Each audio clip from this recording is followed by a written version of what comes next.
What's up, everybody? Welcome back to Team Hold. We're going to be diving into some Sorare strategy today, and I just kind of wanted to take you through my process of what I'm going through, the information I'm looking at before I start building some of my lineups, and maybe some last-minute targets in the marketplace, whether it's from manager buys or from Sorare auctions, to round out that lineup as we approach the next set of games. So the first thing I wanted to look at was just scroll around a little bit and see what kind of injury news we're waiting on or what we have.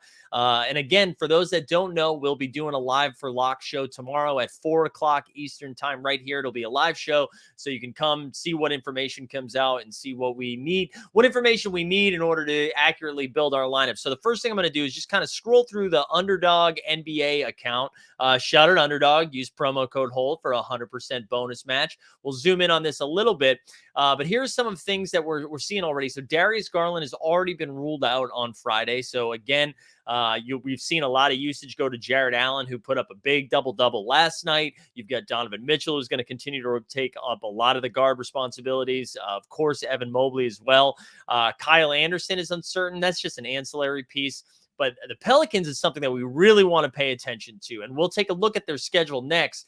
But we still have Zion, who's questionable. Brandon Ingram already confirmed out for a few games. Herb Jones is questionable for Friday as well. So that, I mean, if we end up without Zion, Brandon Ingram, and Herb Jones again, we already saw that usage of Trey Murphy, of Dyson Daniels, the rookie, took up a lot of the second unit. Joe Val, of course, CJ McCollum, all of those Pelicans pieces become far more enticing.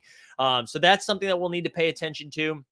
As we continue to scroll down, Ben Simmons not on the injury report, but we don't have to worry about Ben Simmons except the fact that I bought him and he has been bad. Cole Anthony, again, is someone without a timetable for return, so that's going to mess up some of the guard rotation for Orlando. But the big one here, Dame Lillard is unlikely to play on Friday. Now, the Blazers only have one game. I know Dame would be a big-time target. He's been on fire to start the season for Portland. This is the last thing Portland wanted to see was an injury. But with Dame out, I mean, obviously, guys like Anthony Simons become pretty attractive. Josh Hart, Jeremy Grant, like all of those pieces, those starters are now going to be vaulted into a different role. And I mean, I don't know what Shaedon Sharpe will do if there's no Dame, but Shaedon Sharpe might be one of those cheap guys that we can take a look at. So again, we'll continue to look at some of the news. We saw Kentavious Caldwell-Pope go out last night as well. So that might affect like the Bruce Browns of the world, even though that game last night against the Lakers was without Michael Porter Jr. So all I want to say is as you start to build your lineups tomorrow, it's very important to do something similar to this before you lock those lineups up, because that information is going to be pretty valuable with some of the rosters that you're creating. And again, you can do your best. You can do your best to try to figure out who's going to play and who's not going to play. But as we saw this week, guys like Alfred Şengün got sick. Other people missed some games like Primo. The Spurs are always going to be a weird situation. But that's the first thing I do, is to try to go through the information to see who's going to be healthy, who's playing, who's not. And if they're not playing, who does that help? Who does that benefit? So now let's take a look at the schedule. And basically, I just want to see who the Houston Rockets are playing, because if the Houston Rockets are doing one thing right this year, it's allowing the other teams to score a bunch of points. So let me zoom in on this a little bit. So Friday's a big juicy slate. And just a reminder, the tournaments for that we'll be looking at for this weekend are games on Friday, Saturday, and Sunday. And it's taking the best score that your player has from the combined game. So just because they're playing two games doesn't mean you get more points. They're just going to take the one game total of the best score. So we see an Atlanta-Detroit, which means, hey, Trae Young, DeJounte Murray, all of those guys are going to get a nice little bump. Charlotte, Orlando, Cleveland, Boston, Philly, Toronto again. Then we have Indiana, Washington, New York, Milwaukee, LA, Minnesota. Chicago, San Antonio is one that sticks out, a game that sticks out that's exciting. Utah, Denver, and by exciting, I mean from a fantasy perspective. New Orleans, Phoenix, and then, which again, all of that news on New Orleans is really important. And then we have Houston, Portland. So again, we just talked about Portland having the Dame situation, but they're playing a garbage defense in Houston. I would like to have some pieces from that game. So does that mean I'm going shopping for Anthony Simons? Does it mean I'm playing Kevin Porter Jr. if he remains healthy? We'll look at Saturday quickly. You've got Miami and Sacktown, Golden State and Charlotte, Indiana and Brooklyn, Philadelphia and Chicago, Atlanta and Milwaukee, OKC and Dallas, Memphis, Utah, Memphis. There you go. There's another exciting one. And then last but not least, Sunday, Sunday, you got Houston and Phoenix again. So shout out Devin Booker. That seems like a great play there. Or some of those cheap ancillary pieces like a Cam Johnson or a Torrey Craig, even a campaign. You got New Orleans against LA, Washington against Boston, New York against Cleveland, Golden State against Detroit. Give me the Jordan Pooles of the world in that situation, because I'm assuming Golden State's going to be a smoke show against Detroit, and there we'll get some garbage minutes from those guys. Mini against San Antonio, Orlando, Dallas. We already said Houston, Phoenix, and then Denver, LA, which we just saw some Denver, LA last night. And even though LA plays some of the best defense in the world right now, Jokic had zero problems with that. And we also saw Anthony Davis have a pretty good output against them. So those are I just wanted to give you an idea of what like the process is like for me anyways when I'm out there building, seeing some of those things. And then now I'm going to go take a look at the cards I already own, and then maybe try to make some targets here in the marketplace. So we're going to go over to So Rare, which, by the way, if you haven't signed up for So Rare and you're new here today, hey, sign up for So Rare. We've got a link in the bio. If you sign up, you get 20 free cards immediately. You can play in all these free games that already exist, so you don't even have to put $1 in if you don't want to. But if you decide to and you buy free cards, you're going to get your sixth one free. So definitely sign up using our code or our link in the bio. And let us know what you pull. If you sign up, let us know what you pull, baby. All right, let's go over to my cards. I'll show you what you're working with. And I'm going to look at my limited only, because that's what I'm focusing on right now. So seeing some of the teams that we talked about, right? The Rockets, I'm kind of excited about Kevin Porter Jr., even though he's all the way up to 48. Again, his health is important. He knocked knees with Jordan Clarkson last night at the end of the game, so that's a little scary. Usman Garuba, I was more excited about because Şengün was missing some games, and then he did not do too much, so I'm not really worried about that. Keldon Big Body Johnson, he's up to 39 already, because he's been doing pretty well, but that's an exciting one. The Keldon Johnsons of the world stick out. Monty Morris is fine. We've got Luke Cornett, the Green Cornet, Rui Hachimura, who his 10-game average is down to 24. Ben Simmons, who has been hot garbage, but they do have a game this weekend, so I'm probably still going to find him in Primo, and then Jalen Williams. What I'm going to do now is go over to the new card auction, see what's going on here. We're going to sort by limited itself. And then you know what I want to do? We're seeing Josh Christopher right here. I might sneak in a bid on him right now. Right here, right now. We're going to sneak a bid in, try to get some Rockets. But I think that's what I'm going to do. I've been trying to mess around with different game plans of how I'm going to attack the marketplace. Would love to hear from you all how you have been attacking the marketplace, because this shit's addicting, baby. So it's been a little tricky figuring out where to like really attack. But right now, I'm really interested in some of these. I'm going to put a bid in on Simons right here as well. Let's see how much money Mike can spend in real time.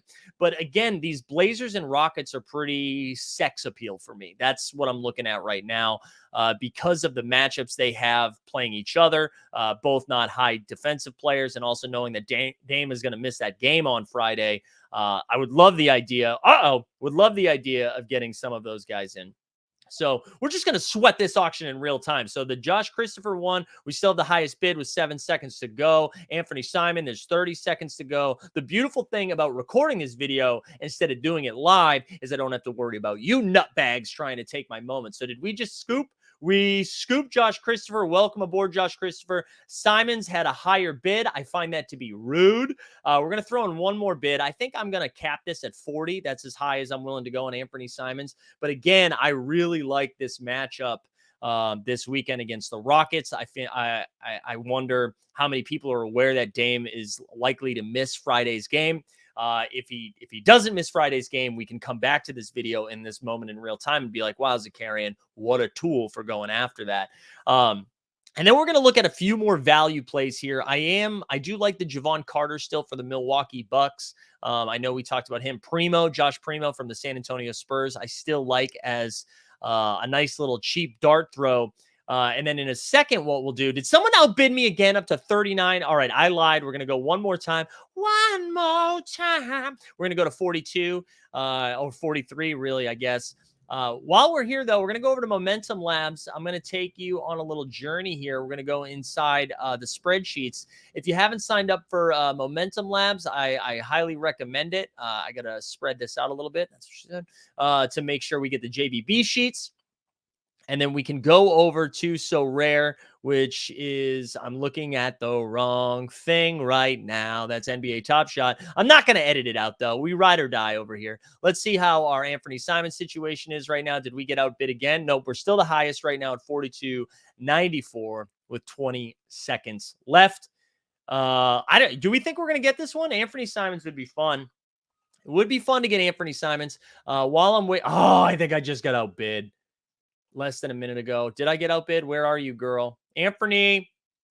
Yeah, that might be too high now. Although if I know myself, I will probably still take a shot at it in a second. Sorry, I'm going to scroll quickly to find those sheets to make sure I'm looking at the right thing instead of showing you NBA Top Shot data, because that would help no one. So I'll pull that up, and I want to show you some of the projections that JBB puts together. And again, recommend signing up for Momentum Labs. He's got the good over there. Let's double check Simons for a second. Do I take a break from scrolling? Keep scrolling. We're going to go one more bit on it. I can't believe I'm doing this. 50. Good Lord. We're going to try it one more time.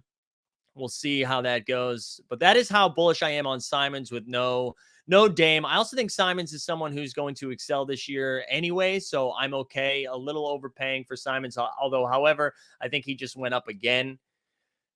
50. Okay, we are done. We are done going after Simons. It was fun while it lasted. We really enjoyed it, but maybe we can move on to a few other targets right now. I apologize. I thought I had those spreadsheets ready to go.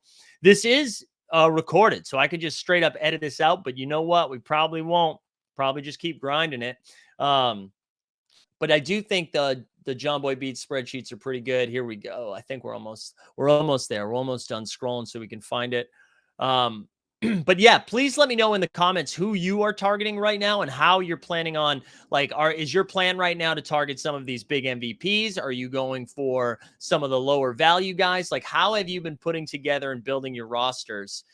Because I found the strategy around this has been very fascinating. And I know, like, for when I first started, we just fired up values. Like, I was just scooping as many of these value guys as I can, like the Josh Primos of the world, trying to find some underperforming guys. We put together a video last week about that. Let's see. Is Simon still on the board right now? No, it looks like he was transferred. So that ended up getting purchased for like 56 or whatever the heck that was. Too much, too rich for my blood. We tried. All right, looking forward to editing this out after I freaking find the sheets. I'm sure that's like very easy to get to as well, which is pretty funny. So that we'll have a good laugh at that when I actually find them. But this is how many DMs I have with JBB, which is pretty tilting. Let me just go back over here. Let's see if we can go to analysis. NBA fan. Oh my God, I could have just done this right at the beginning. I'm leaving this in here because it's important that you see I learn from my mistakes. So we're going to go over to our Sorare projections. Clearly, Giannis, the Lukas, the Nikola Jokic's of the world are the best gets. Something that I recommend doing if you are using the JBB Skeets spreadsheets on MomentumLabs.app, I recommend doing a little bit of, obviously the greens stick out, right? So if the projections are green, if the CLGs are green, that's where you want to be living. The cap, though, I find this interesting, right? It depends on like how many other moments you own. Like, see, here we go. You get Dame already for 0, but it depends on cards, whatever cards you own. That kind of depends what you need to do for value. But I'm seeing like Kevin Porter Jr. right here has a cap hit of 48 and a projection of 34.2. So not great, Bob. That's not exactly what we're looking for. But again, I'm thinking about that matchup, which is something that's a little sexy. Let's keep scrolling down a little bit. I wanted to see what stuff is really sticking out in the projections right now. Joel Embiid right here at a 53.9 looks pretty nice at only a cap of 39. The Sixers have gotten off to a weird start. They're putting up stats, though. We don't care about vibes when it comes to Sorare. We care about stats. So vibes are bad. Stats are high. We'll take it. As we continue to scroll down, let's get into the value streets. Let's get into the value. So Trae Young, we see Trae Young popping. I saw Top Shot Talk. If you don't follow him already, definitely recommend checking him out. Ben Simmons, we're still getting the green for Ben Simmons. So I am going to be targeting Ben Simmons again this week. He's someone I already own, so it makes it easier to justify it. Desmond Bane, again, we talked about Memphis having that nice juicy matchup. I think Desmond Bane's a fun little grab. Bam Adebayo sticks out a little bit. Scotty Barnes, like all of these are easy calls, right? It's like, oh yeah, you're right. We should play Bam Adebayo.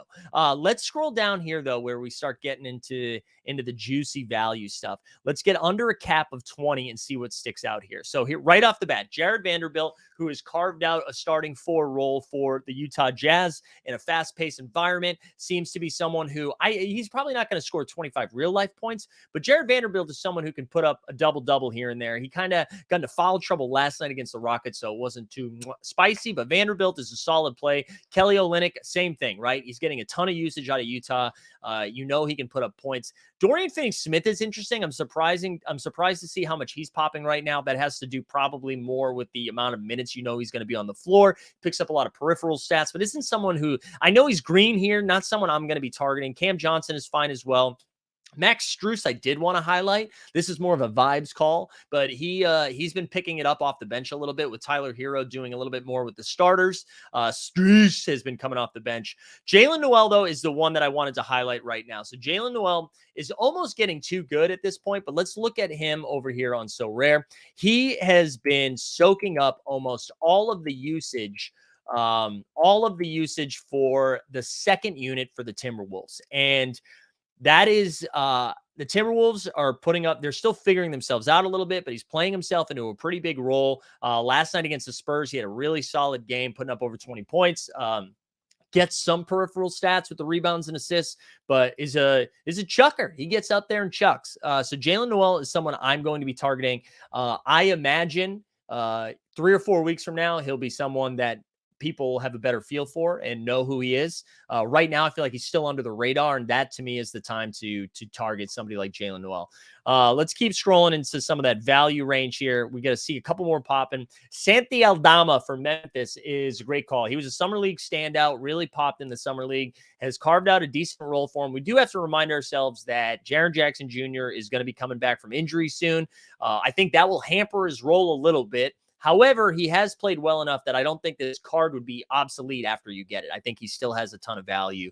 Harrison Barnes, I mean, I put him in the Dorian Finney-Smith category, although if they are, his CLG is 19. I mean, he's probably a little bit more, I don't know. So much of that Sacramento Kings offense is between De'Aaron Fox and Domantas Sabonis right now. So it's kind of tough to figure out where Harrison Barnes spikes unless we get some injury news, which again is why we need to pay attention to the injury news before lineups lock. Io DeSumo, he's been pretty solid. None of these guys though got the juices flowing, right? You know what I'm saying? If you are playing more of a balanced build of dudes in the 30s, then yeah, this works. But if you're jamming in some of these dudes, like a Jokic or an Embiid or somebody like that, you're going to have to find some cheaper value. So let's keep scrolling. Let's get down sub 15 for a second. All right, we're at 17. Steven Adams, Maxi Kleber. I got to be honest. Listen, this is going to pain me to say this right now.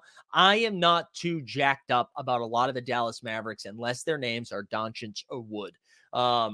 I just don't see there. You're not seeing somebody like Maxi Kleber. You need him to get a few blocks. You need him to get a few steals and hit a couple of threes. He's more of a play for me. Like the addition of Christian Wood to me limits some of Maxi Kleber's upside right now. And I don't know if all of the spreadsheets have accounted for Christian Wood's usage yet. So I'm the Dorian Finney-Smith, Maxi Kleber, all of those ancillary pieces, except for maybe Tim Hardaway Jr., I don't really have that much excitement for. Royce O'Neal is someone that stood out a little bit last night. Sorry, let me share screen again. Oh no, I am sharing screen. That's embarrassing. Royce O'Neal, he's going to be pretty 3-point dependent. So it depends on the day. Terrence Ross with Cole Anthony going down. Terrence Ross might actually be a great target here because Terrence Ross, not a big passer. He comes into the game and he's like, let's see how many threes I can put up in a short amount of time. So Terrence Ross, I really like. Let's actually go back over to Sorare right now. Ooh, Sorare. And let's look up Terrence, my man, your man, Ross. Let's see what that price is looking like. $9, but that's not happening anytime soon. That's an hour away. Terrence Ross is someone I would take a peek at. I kind of like that a little bit. He's got a cap of 18, but should be like, especially if Markel Fultz isn't back and you don't have Cole Anthony for a little while. Speaking of which, no Cole Anthony, why don't we pull up a little RJ Scampton? RJ Hampton right now. Okay, maybe there's periods in his name. Let's go to Hampitano. All right, he's got a cap of 15. He's going to cap a 15. And again, same thesis of playing Terrence Ross. RJ Hampton is someone that sticks out a little bit. And let's see what he is rolling for right now. I kind of like the RJ Hampton talk. And this is why I like I like recording this as I'm doing it live, because I'm figuring out what's happening in real time. God, look at that picture though. RJ looking nice. Yeah, so RJ Hampton's someone I'm probably going to be scooping before I put this thing live, because I know this moves the needle. Okay. So RJ Hampton is someone I like. Let's try to go down here. All right. Caleb Martin is fine because that Miami forward situation is gross. Day'Ron Sharp, we're seeing. You know what? I thought Day'Ron was going to be playing more minutes than he is. Eric Gordon, I don't hate the Eric Gordon call here with the value play. Let's keep scrolling a little bit more. Okay, Jeremy Sohan, the rookie from San Antonio. I watched a lot of that San Antonio game last night. I talked about it in our NBA morning show, which if you're finding this channel for the first time, we do a morning show every day at 9 a.m. Jeremy Sohan, I'm butchering his last name. So if you're watching Jeremy, sincerest of apologies. Rookie out of San Antonio who's going to get run because San Antonio. I know they're off to a nice start at 3-2 or whatever it is. They're going to start losing games on purpose soon. And then like all of a sudden it's like, oh, Keldon Johnson had a sniffle. He's out tonight, and he's going to be put into a more bigger role. We saw him. I think he put up 14 real life points last night. Did a couple of other things with some rebounds and assists, a couple of a block or two. He's solid. He's a solid play, and he's a rookie. I like betting on talent early that maybe not everyone else is caught up on. I don't know how many people are tuning into San Antonio games right now. So he's someone that sticks out a little bit. I feel like I got to blow this up a little bit more so y'all can say it. Javonte Green, whatever. John Conchar, similar conversation. Like Dylan Brooks is back. John Morant, Desmond Bain, Zaire Williams is going to be back soon. Jaren Jack. A lot of guys are coming back. Conchar, I mean, like, he's fine. I'm not going out of my way. JaVale McGee, whatever. Jacques Landale, the Australian on Phoenix, real nice player. Jacques Landale, I thought he put up like 40 and 20 the other night against Golden State. He looked really solid in the minutes that he was out there. He didn't. It was a lot less than that. But I think he's, he back up big. I don't hate it. Clearly, there's some weird vibes with DeAndre Ayton. So I, wouldn't be shocked if anything weird happened. That's a cap of 12. Shaedon Sharpe. We just talked about Shaedon Sharpe with the injury news. Let's actually see. The problem with Shaedon podcast coming to Serial next year. Shaedon Sharpe is interesting because I feel like he's got some rookie hype. Let's see what that's going for. Like, it's already at $26. Like, what the hell? That's probably too much. Although I don't know. He's got a cap of 11. I don't know. Shaedon's interesting. All right, let's get some sub 10 guys. Nick Richards, we talked about him earlier in the week. Backup big for Charlotte. It's a mess in Charlotte. Richards seems to have carved out 25 minutes or so a game. Whatever. Noah Vonleh for the Celtics. That number seems a little juiced because Al Horford was missing some time. I mean, he is the backup big. He's fine. I don't know, whatever. Rashawn Holmes, whatever. Aaron Holiday, whatever. Landry Shamet face. Blake Griffin right there. A lot of the Celtics bigs are popping. I imagine that's because Robert Williams is missing time and Al Horford is going to miss a game because he's old. Campaign, Torrey Craig, we already talked about that. Bol, dude. We love a Bol. He is someone who is a fantasy per minute monster and all of a sudden is getting more minutes for Orlando. So, however, he's priced I think he's going for like $50 right now on the Sorare market. So that's a little bit tougher to stomach that price. What is he? He doesn't have this one listed right now. But anyways, Bol sticks out. Daniel House Jr. I kind of like some of these Philadelphia guys like D'Anthony Melton, Daniel House. I think those are solid calls. Now we're getting into the weird stuff. Javon Carter, George Hill, these guards for Milwaukee, especially with Chris Middleton still being sidelined for a little bit and knowing that Bud doesn't like playing starters more than 30 minutes usually. So the Javon Carter calls I think are really sharp, as well as the George Hill, even though George Hill is older than me, I think. And then those are the guys that really stick out to me. Now we're just like throwing darts after that, right? Like the Warriors guys of like Jonathan Kuminga, Moses Moody, James Wiseman, sure. And then you just hope one of those guys sits, right? Anyways, that I just wanted to do like a quick breakdown of like what my process is when doing that, targeting some of these guys. We'll do a lineup builder show again, live for lock, on Friday at 4 o'clock Eastern. That's tomorrow. But I hope this was helpful for you guys to see a little bit of the process of like what I do. Could I have done this in 2 minutes? Yes. What I do is check the injury news, check the schedules for the matchups, and then go value hunting and see who we need to target based on injuries, based on matchups, and stuff like that. So I hope this was helpful. Again, sign up for So Rare in the link in our show notes if you haven't done so yet. Let us know who you're targeting. I'm always fascinated with what other people's strategies are as we are all exploring this new product together for the first time. So good luck out there. Let me know how y'all do, and we will see you tomorrow. We'll build some lineups, and then let's win some stuff. Let's do it. All right. Thanks for tuning in.